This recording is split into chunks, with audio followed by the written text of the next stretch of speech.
noción de estilo tal como se define en el diccionario. La lectura debe ser una de las formas de la felicidad y no se puede obligar a nadie a ser feliz. Pero no tengo idea de lo que va a suceder después. Entonces un libro debe describir esa situación. Y digamos que el cuento se escribe así. Y a mí la cosa más importante que me ha pasado en la vida ha sido aprender a leer una pizca de exageración en esa frase. Este podcast se hace con el apoyo de Confama, que cree como yo en el poder transformador de los libros y la lectura.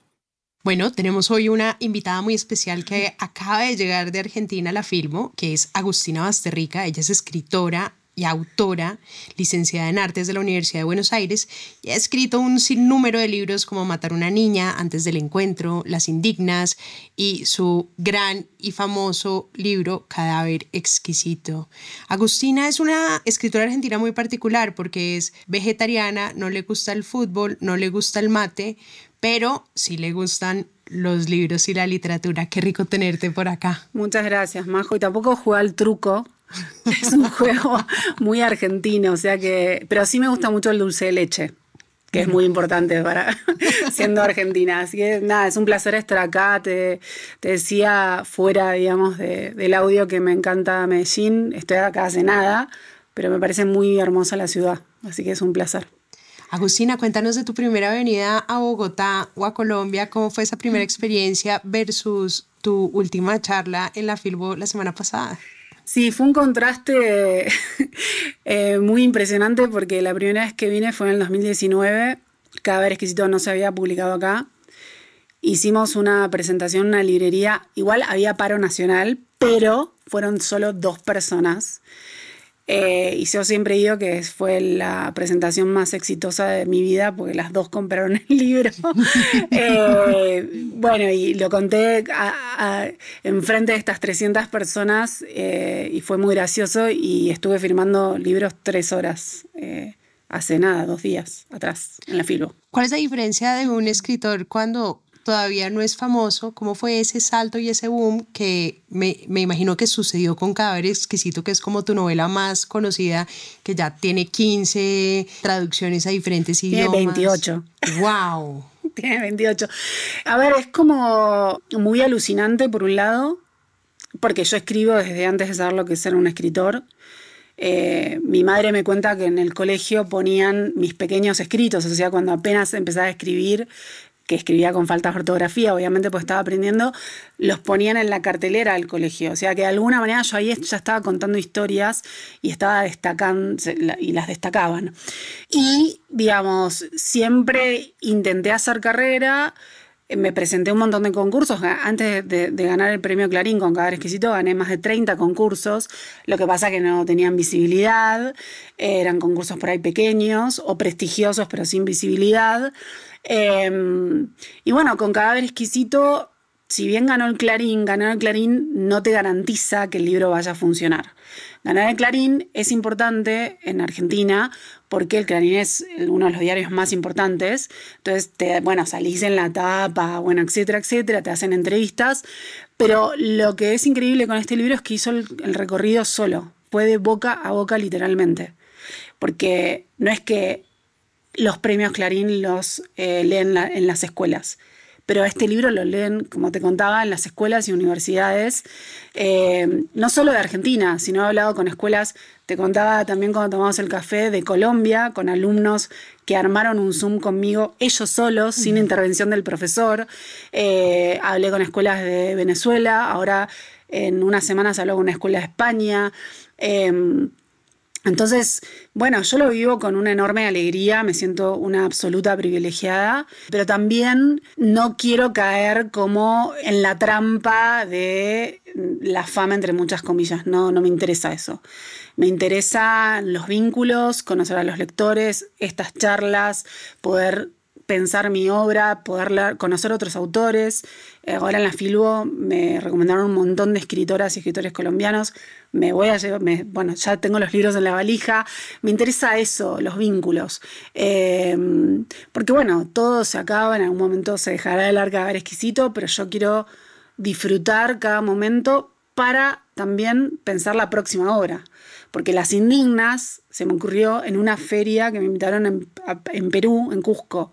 Entonces todo va abonando, ¿no?, a lo próximo.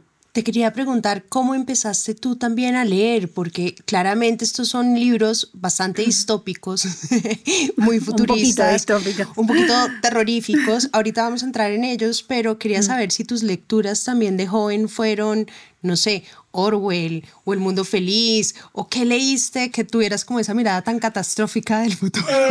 Vos sabés que es bastante paradójico, porque si bien había leído 1984 y Un Mundo Feliz, no son libros que yo considere referentes o libros que me hayan impactado al punto que dijera quiero escribir distopías.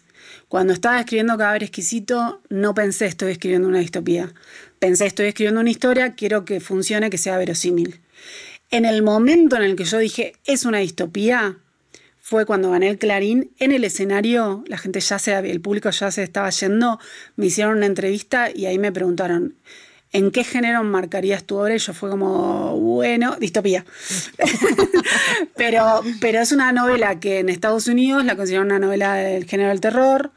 O sea, en definitiva no me interesa escribir enmarcada en un género, sino que por ahí tengo más influencia de, como te hablaba de Juan José Saer, que es un escritor argentino que es como mi Biblia personal, es un escritor que estudio, que releo, al igual que estudio Borges. De hecho, los sábados estoy haciendo un curso con Liliana Díaz Minur, que es mi maestra, la conozco hace más de 30 años, todos los libros están agradecidos, le agradezco en todos los libros o le dedico los libros. Y estoy haciendo un curso con ella sobre los cuentos de Borges, por ejemplo. Entonces, digamos, todo el tiempo estoy estudiando, investigando, porque todo enriquece a la propia textura de lo que escribo. Y si bien leí distopías, cuando me empezaron a invitar a mesas a hablar de distopías, porque una cosa es escribir una distopía y otra cosa es saber sobre distopías, como te digo, me parece que tengo más influencia de ensayos. No sé, hay un ensayo fundamental que influenció mucho en Las Indignas, que es Caliban y la bruja, de Silvia Federici, que analiza por qué a lo largo de los siglos quemaron mujeres acusándolas de brujas. O hay otro ensayo de un escritor argentino, Federico Cusco, creo que es Cusco, o no sé el apellido No, Cusco no, pero bueno, Federico, que escribió un ensayo que se llama Odorama, que habla sobre los olores, ¿no? Wow. De manera minuciosa sobre los olores. Entonces, ¿alguna vez te preguntaste como el olor de los dinosaurios, por ejemplo? El tipo, digamos, toca esos temas. Entonces, bueno, eso, leo mucha poesía, porque la poesía lo que te da es empezar a entender que el texto es sonido también y es justamente textura. Y vos con las palabras puedes lograr, si lo haces bien, y es muy difícil, que el lector se sienta envuelto, no sé, en un ambiente que lo oprima, o que lo acaricie, o que lo haga llorar, o que... y eso, bueno, yo lo tomo mucho de la poesía. ¿Qué es una distopía y para qué sirve? Bueno, las distopías, tanto como las utopías, que uno pensaría que no, pero se están escribiendo algunas utopías en el siglo XXI. Un ejemplo es Gabriela Cabezón Cámara, una escritora argentina que escribió Las aventuras de la China Iron, que es un libro que resignifica el Martín Fierro. El Martín Fierro es como la vorágine acá, el libro La vorágine, que es como inaugura, no sé, la literatura. El Martín Fierro lo hacen en Argentina. Y ella toma esa obra y la resignifica porque toma un personaje de una niña que le dicen la China, que no tiene nombre, porque la China es como decir no sé cómo le dicen acá los niños. Sí, la jovencita. La jovencita. Y le da voz, le da personalidad, le da cuerpo. Bueno, es hermoso ese libro. Esa es una utopía. Y las distopías lo que hacen es, como las utopías, hablar de la realidad en la que fueron escritas y son distintas caras de la misma moneda. La utopía idealmente es, bueno, te presentamos un mundo positivista, armónico, digamos, un mundo en el cual quisiéramos vivir. Utópico. Claro, y la distopía obviamente es lo contrario. Yo siempre digo que para la gente en general sería una distopía Cadáver Exquisito, excepto para un caníbal, que sería una utopía. Bueno, pues yo creo que sí es importante que le contemos a los oyentes de qué es Cadáver Exquisito. Es una distopía en la que, imagínense, los animales contraen un virus mortal para los humanos, entonces tienen que matar a todos los animales, a los perros, a los gatos, a todos los animales, a las vacas.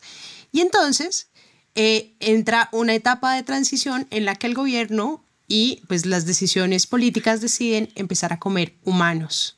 Pero no solamente empiezan a comer humanos, sino que todo el sistema económico se vuelca a ese canibalismo. No le dicen canibalismo porque no es políticamente correcto en ese universo que creó Agustina, pero es una historia tan impresionante que yo creo que ha traumatizado, aterrado, atraído, emocionado a millones de lectores. Yo creo que es una lectura que no deja a ningún lector de manera pasiva, ¿cierto, Agustina? Creo que sí, digamos, lo que a mí me llega son cosas muy hermosas, como por ejemplo, gente que me dice, gracias a Cadáver Exquisito, volví a leer libros. O me pasó en una feria que una familia de 4, el hijo menor había leído Cadáver Exquisito en la escuela, se lo pasó al hermano mayor a la madre al padre, los 4 leyeron Cadáver Exquisito y lo comentaron en la era, digamos, de las plataformas digitales, que es un montón. Después, gente que me ha dicho, bueno, que les pasó que lo empezaron a leer y se desmayaron. Un caso de una lectora que se desmayó, le agarraron náuseas, pesadillas. Lectores, no muchos, pero me pasó con uno que me escribió para insultarme directamente. Fue muy hermoso porque era como, bueno, mirá lo que te causa el libro, que no sabes qué hacer con eso que te causa, que me tenés que escribir e insultarme. Me pasó con una lectora también que me denunció en la Sociedad Argentina de Escritores porque estaba indignada con el final. Y yo pienso, claro, o sea, lees un libro, agarrás tu cartera, pones las llaves, te vas de tu casa, vas a la Sociedad Argentina de Escritores a denunciar a... Buenísimo. Eso es muy hermoso, es muy hermoso. Es más, le decía a mi editora, tenemos que poner una faja que diga ganadora Premio Clarín 2017, denunciada en la SADE 2018, porque es precioso. Entonces sí, es un libro que, bueno, justamente mi editora de Cadáver Exquisito, que es Julieta Oberman, me decía que es un libro que quema. Que la gente lo lee, puede sentir todas estas cuestiones, tener pesadillas, etc. Pero después necesita comentarlo con alguien. Claro. Entonces lo presta, lo regala, lo recomienda. Y por eso es que funciona y circula. En Estados Unidos se vendieron 400.000 ejemplares, que para un escritora latinoamericana contemporáneo es inédito. Es inédito. Una locura. Es una locura. Porque en Estados Unidos yo no sabía, pero se traducen muy pocos libros. Un 4% de los libros que se consumen son traducciones y estamos en ese 4% incluyendo clásicos. Entonces, entrar al mercado de Estados Unidos siendo contemporáneo, primero, es muy difícil, siendo latinoamericana más, y además que se venda el libro, no existe. Hay una escena que a mí me impresiona mucho y es claramente en estos mataderos, porque la sociedad está organizada en mataderos donde están los humanos que se comen. Claro, hay unos humanos que desaparecen, esos que nadie extraña, desaparecen y terminan vueltos comida. Pero también hay mataderos donde crían y producen humanos y les quitas las cuerdas vocales para que no puedan hablar, para deshumanizarlos. ¿Cómo fue esa deshumanización? O sea, ¿cómo construyes tú esa deshumanización del ser humano para volverlo carne, objeto y producto? Bueno, primero partiendo de la base de que somos animales.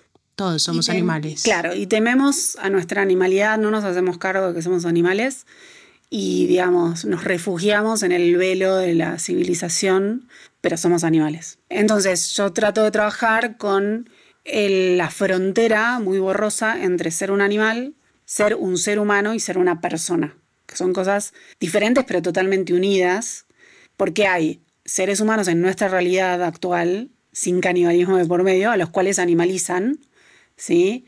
No sé, la trata de personas, por ejemplo, el trabajo esclavo. Hay animales a los cuales se los humaniza. Hay animales a los cuales se los trata mejor que a una persona, por ejemplo. Sin criticar eso, digo, pero pasa. Y hasta qué punto sos un ser humano, digamos, cuando sos un ser humano llegás a ser persona. En el caso de las cabezas en Cadáver Exquisito, que son los humanos que se consumen, los humanos comestibles, no llegan a ser personas, porque no tienen identidad, porque no tienen educación, porque no tienen el poder de hablar, de comunicarse, a pesar de que sí podés comunicarte con gestos, pero justamente no tienen la voz. Y en ese caso yo decidí sacarles las cuerdas vocales porque, bueno, era, claro, si pueden hablar, pueden aprender instintivamente de los cuidadores, digamos, los que están en el criadero, el idioma, y entonces como no, para animalizarlos les vamos a sacar las cuerdas vocales. No los crías rebeldes. Claro, bueno, porque es esto, es reducirlos. Que después me enteré que, cuando ya se había publicado, que es algo que suele pasar, que en Cuba no permitían tener chanchos por una cuestión de abastecimiento o algo, y la gente les sacaba las cuerdas vocales para no gritar ni tenerlos de manera clandestina a los chanchos. Wow. Criarlos clandestinamente. Entonces, bueno, por eso, porque en realidad los animales no humanos tienen su propio lenguaje, pero nosotros no lo entendemos. Entonces ya hay un desprecio por eso, pero en realidad no sabemos nada de la naturaleza, ¿no? Y a mí me llama la atención que hay personas que dicen que somos superiores a los animales, pero bueno, los animales no están destruyendo el planeta. El tema del canibalismo es absolutamente tabú. Agustina, ¿cómo ha sido la decisión de meterte en el tema del canibalismo y cuál ha sido la reacción del público ante el canibalismo?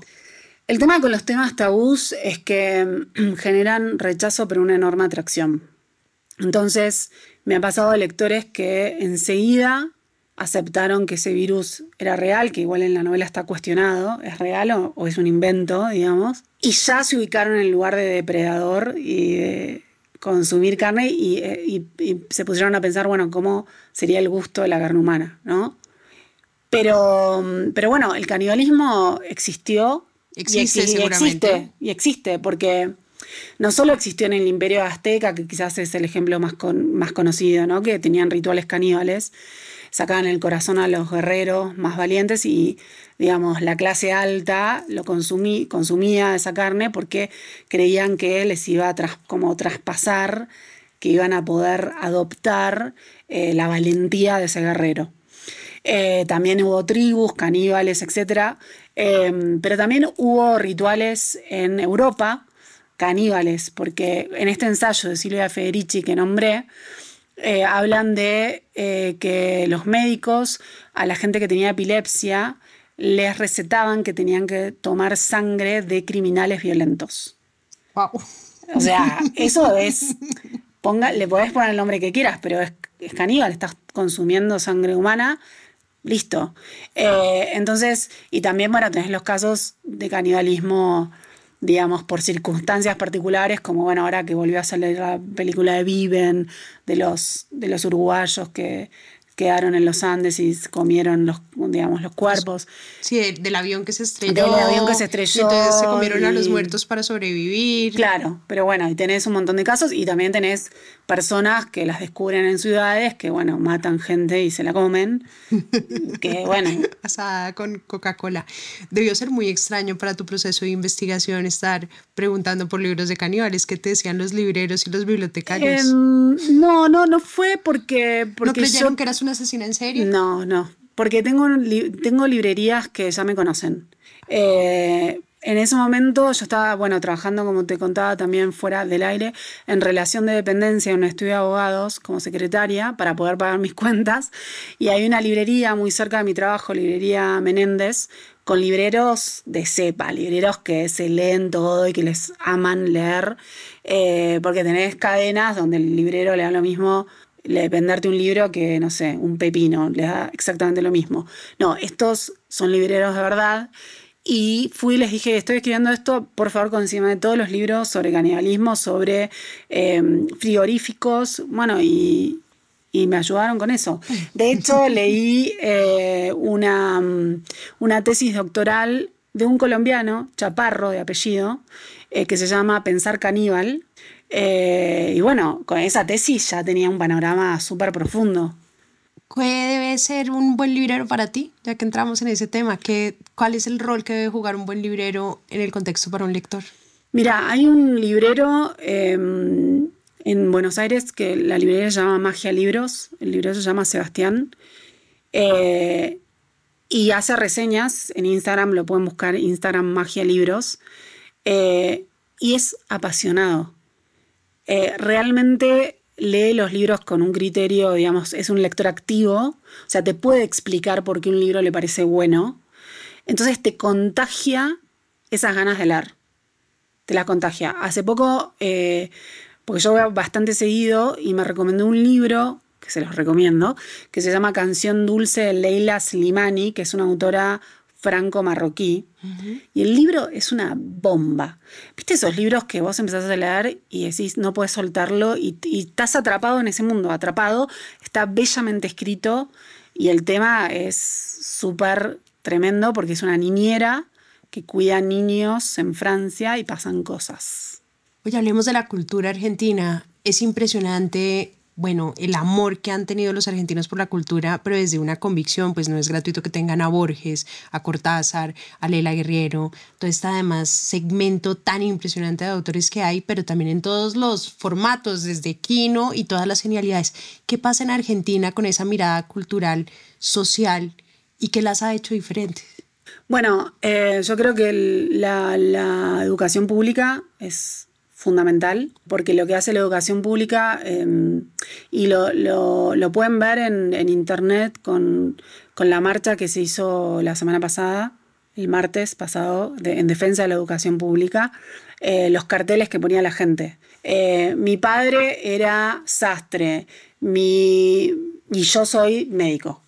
No tiene nada de malo ser sastre, pero lo que te da la posibilidad de la educación pública es que si tenés ganas de ser médico, puedas ser médico, ¿sí? Sin educación pública, bueno, por ahí solamente podés hacer una cosa.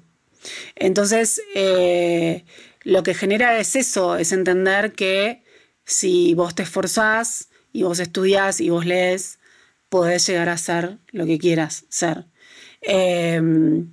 Y bueno, y también lo que pasa en Argentina, que es muy hermoso, es que está, bueno, como te decía, lleno de librerías, pero también lleno de bibliotecas. O sea, si no puedes acceder a comprar un libro, puedes ir a bibliotecas públicas. Muchas bibliotecas mantenidas por particulares. A mí me invitaron a la provincia de Córdoba y fueron particulares, gente, no sé, arquitectos, contadores, abogados que se unieron para sostener una biblioteca pública que estaba ya al borde del colapso, la levantaron e invitan escritores a hablar ahí. Entonces generan esta comunidad, ¿no? Y también te contaba cuando tomamos el café que me habían invitado a Pergamino, también provincia de Buenos Aires, como 5 o 6 horas de viaje, una pareja de docentes que todos los años él con su sueldo de jubilado y con el apoyo de la comunidad invita a escritores y hace jornadas de Juan José Sar, que es mi escritor argentino favorito, pero me invitaron, por ejemplo, a mí a hablar y cuando yo llegué me acuerdo que fue muy hermoso.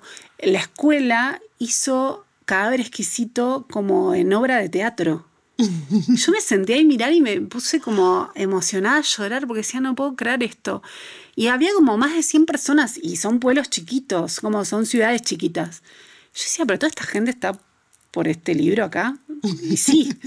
Entonces hay mucha gente que le importa mucho la cultura y los libros porque entiende que eso generó un cambio en nuestro país enorme y que sí, obviamente hay desigualdad, hay pobreza, ahora más que nunca, 55% de pobreza, pero te da la oportunidad. Cuéntanos un poquito de esos libros que te han transformado. Ahorita estabas hablando de José Sar.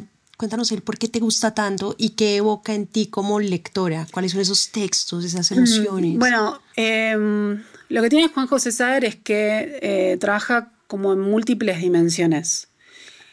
Vos podés leer un libro y que tenga una gran trama y nada más, y no te deje mucho más, no te nutra. Sería como la comida rápida, ¿no? Como es comida rápida, es rica, pero no te nutre. En cambio, los clásicos, entre ellos Juan José Saer, te nutren. ¿Por qué? Porque él, por ejemplo, toma una trama muy sencilla. Te digo la novela Glosa, que es una de mis favoritas. Son dos hombres que caminan 21 cuadras. Esa es toda la trama. Pero con esa trama, él trabaja con el lenguaje, trabaja con conceptos filosóficos, ironiza, o sea, por momentos es muy divertido. Y bueno, no sé, es una novela que la puedes leer y releer y vas a seguir encontrando cosas para analizar. Y además trabaja de manera lateral, pero muy profunda, sobre la dictadura militar argentina, porque habla sobre los desaparecidos, por ejemplo. Entonces, es un libro sumamente político, pero que lo lees y no parece, porque es esta trama de los tipos caminando y que hablan de un asado al que no fueron. Entonces con eso ya está diciendo un montón de cosas. Entonces está lleno de simbologías. No, es magistral lo que hace. Son autores para estudiar. Borges es un autor que estudio, Cortázar lo estudio, Juan José Saer, Silvina Ocampo, no sé, Flannery O'Connor, Virginia Woolf, Jamaica Kincaid, Sara Gallardo. Bueno, nada, me siento a estudiarlos. Y cuando dices estudiarlos es que tratas de entender su estructura, los rayas, dime que los rayas. Totalmente. El Entenado de Juan José Saer es una novela que yo la tengo totalmente escrita. O sea, vos abrís el libro y están todas mis anotaciones. Si yo llego a perder ese libro, desastre. No sé, sí, rompo todo. Contémosle a los lectores por qué es importante rayar y estudiar un libro, así no sean escritores. Porque cuando vos lees en una primera lectura, por ahí no te das cuenta, pero hay escritores que no solo trabajan con la trama, ¿sí?, sino que trabajan con lo que no está dicho en la trama. Entonces, por ejemplo, la novela, que es una novela que también recomiendo, Aura, de Carlos Fuentes, escritor mexicano, que es preciosa, es impresionante. De la muerte, ¿no? No, de la vejez, sí, se enamora de la vejez. La vejez, pero también de brujas, brujas contemporáneas, es impresionante esa novela. Por ejemplo, en esa novela se nombra el color verde, muchas veces. ¿Por qué? Carlos Fuentes no te va a decir, el color verde está simbolizando esto. Vos como lector tenés que pensar, ¿no?, con todo lo que te está diciendo, ¿qué está simbolizando ese color verde? Entonces, cuando vos marcas verde, verde, verde, que lo repite, después te pones a pensar y anotás. El color verde acá para mí significa, no sé, enfermedad, locura, lo que quieras. Y así, millones, por ejemplo, Crimen y Castigo de Dostoyevsky. Raskolnikov, que es el personaje principal, el narrador dice que Raskolnikov camina, no sé, 218 pasos. Y esto lo sé porque leí 3 traducciones de Crimen y Castigo, porque en cada traducción me cambian la cantidad de pasos. Y yo decía, pero ¿cómo es posible que me cambien la cantidad de pasos de acuerdo a la traducción? Si son de 218, tiene que ser 218 en la otra. Bueno. ¿Solo por eso leíste 3 traducciones? Sí, porque soy un poco obsesiva. Entonces era como, bueno, ¿qué está simbolizando este número o estos pasos? Por ejemplo, hay un cuento de Borges, yo no me acuerdo cuál ahora, si Ruinas Circulares o el Aleph, no sé. Bueno, pero que hay números específicos y vos entendés que esos números están simbolizando cosas. Porque no te pone 212, ponele. Y la duplicación en el cuento es fundamental. Entonces no es casual que te ponga un 2. Claro, porque son además los libros para hacerse preguntas, no respuestas. Totalmente, y es tu hipótesis de lectura. Que por ahí vos hablás con Borges, ojalá uno quisiera, y Borges te dice, no, yo puse 212 porque es mi idea, que Borges jamás va a decir eso, pero bueno, ponele. Pero bueno, es tu lectura. Y si está en el texto es válida. Oye, Agustina, una de tus frentes de trabajo que es bastante político es el tema del feminismo. De hecho, Las Indignas son una serie de mujeres que terminan cuasi metidas en un convento y es muy interesante la narración porque es una mujer que escribe un testimonio. Hablemos un poquito de Las Indignas y por qué la escritura y la palabra son tan importantes en esta última novela tuya. Yo creo que la escritura ahí está como un lugar de resistencia como un lugar prácticamente sagrado, porque una de las cosas que yo trabajo en la novela es, bueno, ¿dónde está efectivamente lo sagrado? ¿Dónde está Dios, si querés? Porque ellas adoran a un Dios que no es el católico, que aparentemente es el que aleja la contaminación de ese monasterio, pero realmente ahí está lo sagrado, lo divino. Eso es algo que el lector tendrá que pensar, ¿no? Pero entonces ella escribe como una instancia de salvación. Y algo que me pasó fue que cuando también ya se había publicado Las Indignas, leí del escritor cubano Reinaldo Arenas, Antes que anochezca, que es su testimonio en Cuba. Él era un escritor homosexual que fue perseguido y fue encarcelado, de hecho, por ser homosexual, y se escapó de Cuba. Pero lo que a mí me llamó mucho la atención es que él no podía dejar de escribir. A pesar de que su vida estaba en riesgo, de que si descubrían las novelas que él escondía en distintas partes de la casa o que se las daba a los amigos, bueno, lo podían atrapar, que de hecho lo atraparon, pero además reescribió muchas novelas que perdió. Entonces está esta pulsión de escribir cueste lo que cueste, aunque tu vida está en riesgo. Y ella, inclusive la protagonista, escribe con su propia sangre, ¿no?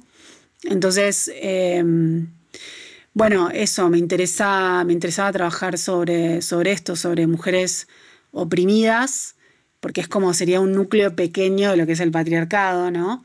Donde hay personas que piensan que el patriarcado es, bueno, los varones son machistas y las mujeres somos, no sé, las santas vírgenes mujeres, y no, somos personas todas atravesadas por el patriarcado, con lo cual somos todas machistas, y vamos desconstruyendo eso y vamos pensando de manera diferente, y hay muchas mujeres muy machistas que perpetúan el patriarcado también y que lo defienden. Y eso es lo que decía Simone de Beauvoir: para que los opresores tengan tanta fuerza, tiene que haber cómplices dentro de los oprimidos. Entonces también trabajo sobre eso. Eso te iba a preguntar, me imagino que una de tus lecturas importantes es Una habitación propia. Sí. También de Virginia Woolf, ¿no? De Virginia Woolf, El segundo sexo de Simone de Beauvoir. Hablemos de esas lecturas porque son tan importantes para cualquier lector, porque esas dos obras son fundamentales para cambiar una perspectiva de mirada. Porque con un cuarto propio entendés algunas cosas que por ahí, bueno, eso es lo que tienen los libros, ¿no? Como te hacen reflexionar sobre cosas que por ahí nunca reflexionarías. Como Virginia Woolf recorre la biblioteca a la que le invitan, porque eso es una conferencia que ella dio en una biblioteca en Inglaterra. Recorre la biblioteca y ve que el 99% de los libros están escritos por varones, pero que esos varones, muchos de ellos intentan hablar sobre la mujer, pero desde una perspectiva masculina, y la tratan prácticamente, bueno, la animalizan. De tarada. ¿No? Claro, sí. Literal lo dice. Sí, la demonizan, la animalizan.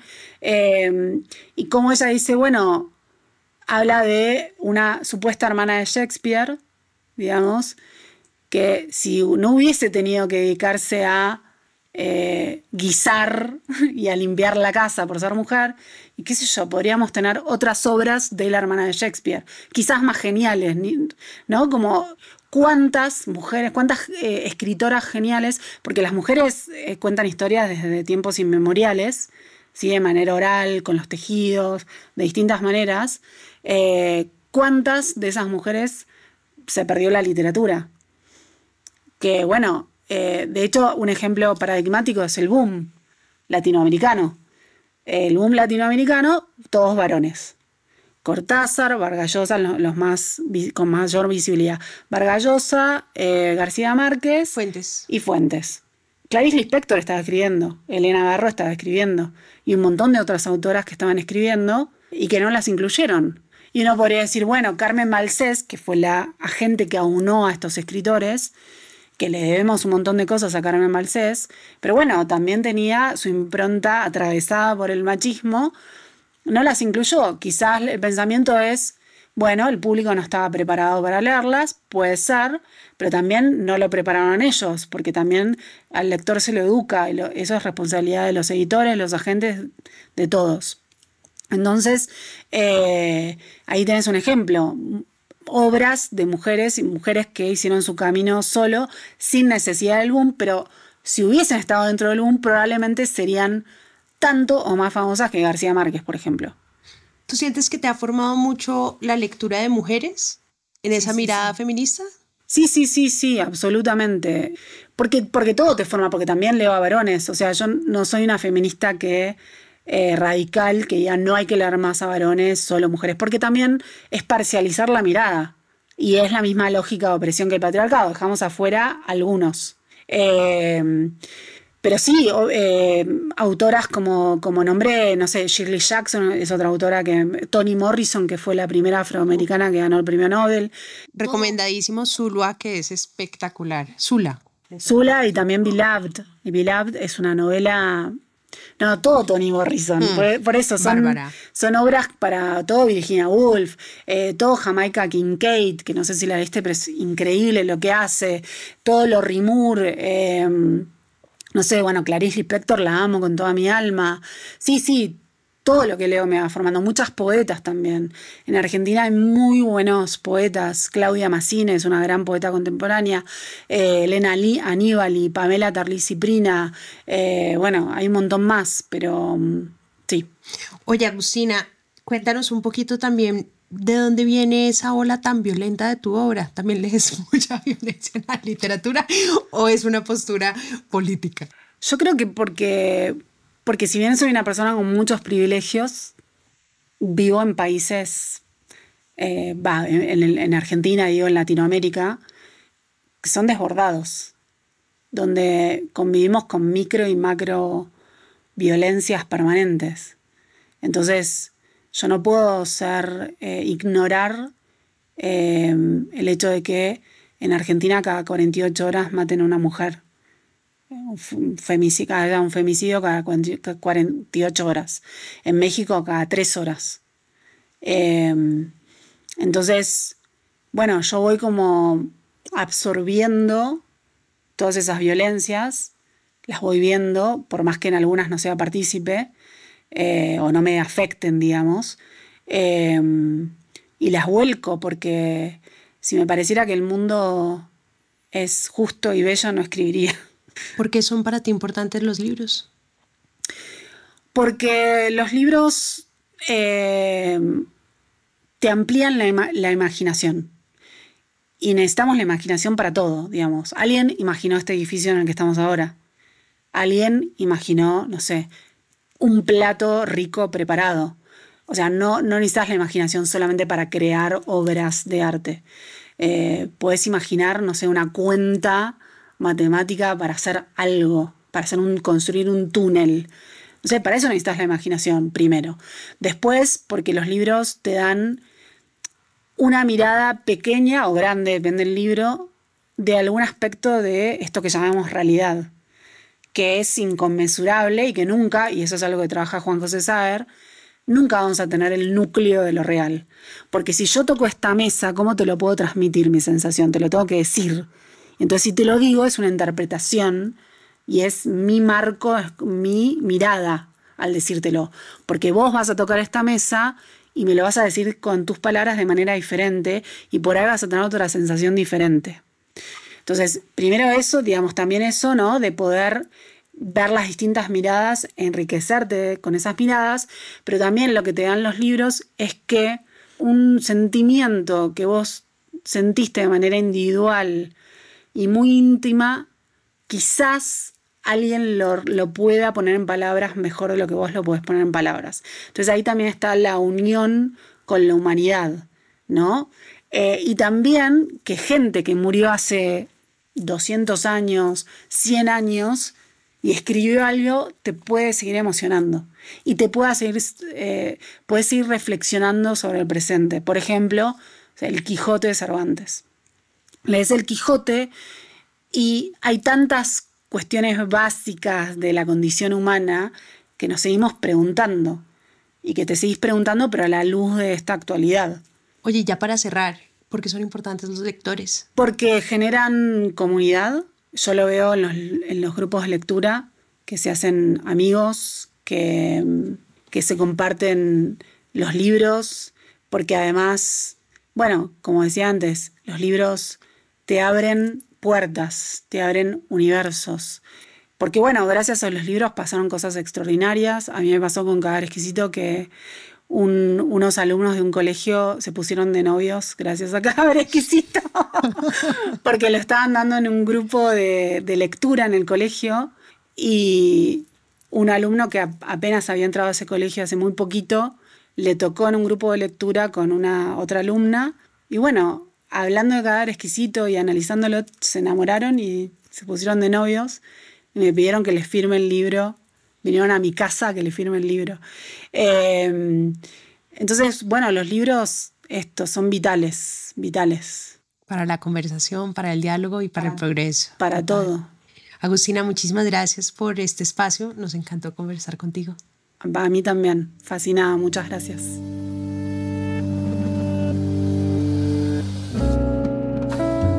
Este es un podcast para contagiar el amor por los libros, porque no hay mejor forma de incentivarlo que desde la divulgación. Ser promotor de lectura es un hobby, pero también un reconocimiento y un agradecimiento implícito a aquellas personas que en nuestra vida nos acercaron a los libros.